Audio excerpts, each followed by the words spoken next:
How's it going, everyone? This is Hunter Thompson, and welcome to the Cash Flow Connections Real Estate Podcast. I'm really looking forward to getting some of this great content to our listeners because when I originally started compiling the list of these potential guests, I realized this is not only going to be very beneficial to our listeners, but it's going to be a tremendous learning experience for me because I get to ask the type of questions that I really want the answers to. You see, there's a lot of podcasts out there that help people who are just getting started, people who are just considering and investing in real estate for the first time, and those are all great. But I really want to provide some content that even extremely experienced real estate professionals will be interested in. So because of this, we have a lot of guests that are set to come on the show that are absolutely titans in the industry. People that have done hundreds of millions of dollars of transactions, people that have millions of square feet under management, stuff like that. And because of that, I'm not going to be doing a lot of the talking. I know some of you are jumping for joy at that realization. So I wanted to give you a little bit about my background so you know my perspective as an investor. I've been a full-time investor since 2010, and I'm currently invested in about 35 syndicated opportunities that have a combined asset value of more than $350 million. In conjunction with these investments, I've invested in virtually every type of real estate transaction that exists, and the focus has really been on mobile home parks and self-storage facilities, but I've also invested in residential mortgage notes, single-family houses, multifamily apartments, financing, and also non-performing notes. Now, it's important to remember, though, that a lot of these investments are passive investments, and the distinction between passive and active is very critical.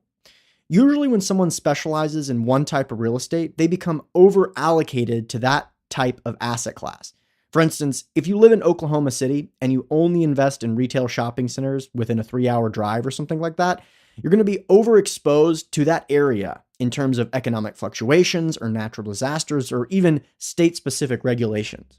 So what I like to do is find someone who is best in class in the retail shopping center's asset class and invest with them while deferring to their expertise. This strategy has a lot of benefits. First of all, I'm leveraging other people's time and expertise in something that I am not an expert in.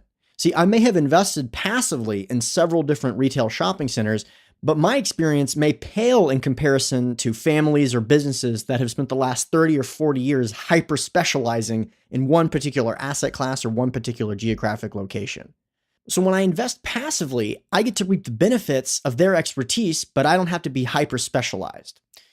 Another one of the benefits of being a passive investor is you're not exposed to credit or liability risk. A lot of the times, banks require someone personally guarantee these multi-million-dollar loans. And as a passive investor, you're not involved in that process at all, nor are you involved in the liability that goes along with investing in commercial real estate because you're investing in passive shares of an LLC. Typically, those aren't associated with decision-making processes, so therefore you're not exposing yourself to lawsuits.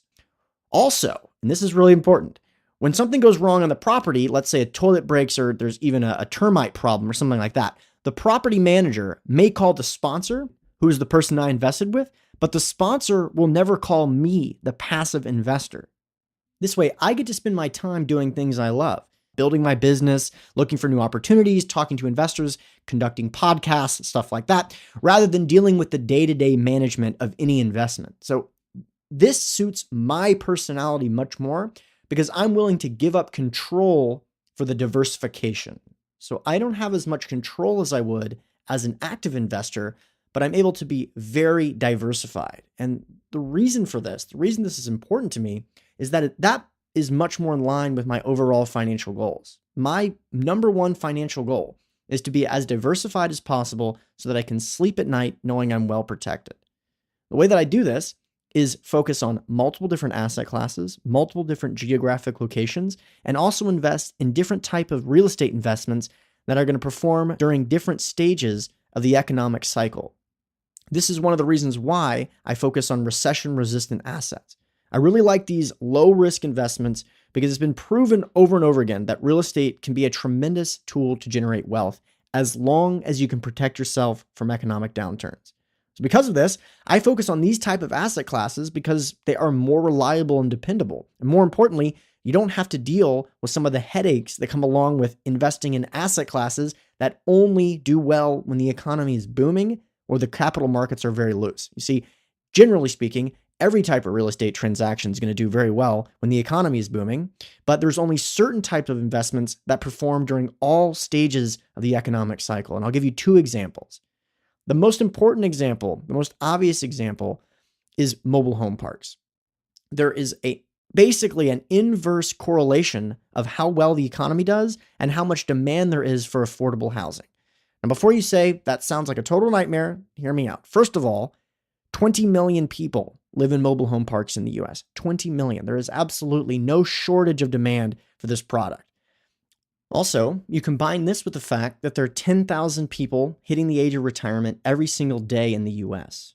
These individuals have very little savings on average. A lot of them are dependent on Social Security. The problem is the average 2-bedroom or 3-bedroom apartment in the US rents for somewhere between $1,200 and $1,300 a month. And the average Social Security check is about $1,200 to $1,300 a month. What does this mean? There's a tremendous demand for affordable housing.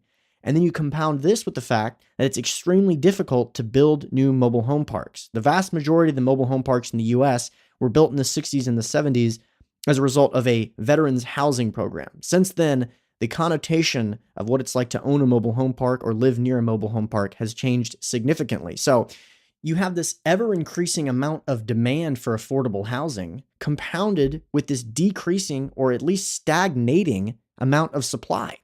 It sets the stage for a very solid investment. Plus, currently, 51% of the workers in the US are making less than $30,000 a year before taxes. 51%.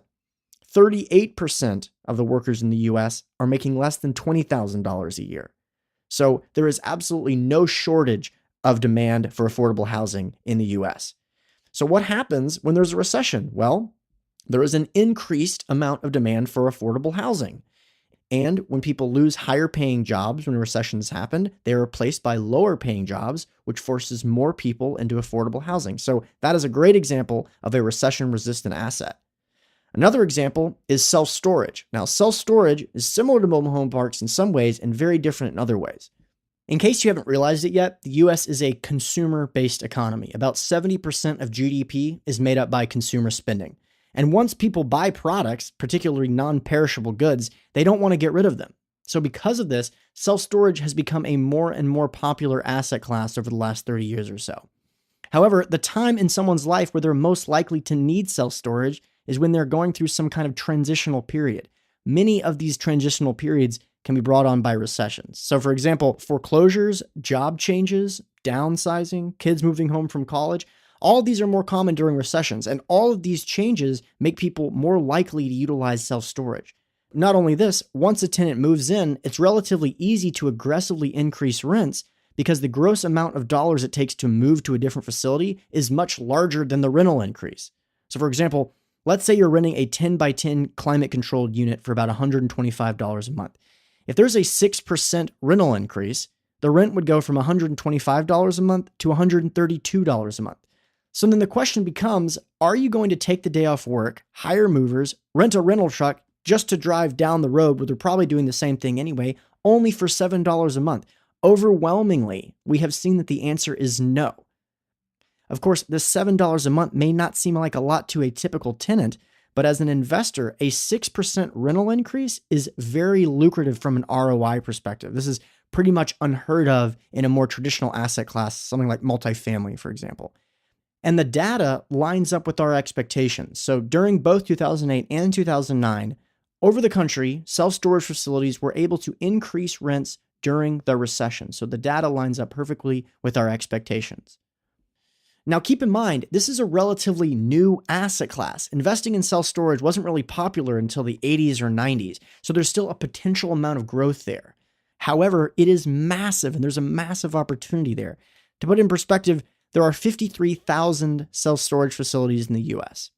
That is about the same number as all of the McDonald's, all the Starbucks, all the Subways combined. It's a massive asset class with a lot of potential, but you're still getting protected from the downside risk because it's a recession-resistant asset. So I really think it's a tremendous investment opportunity.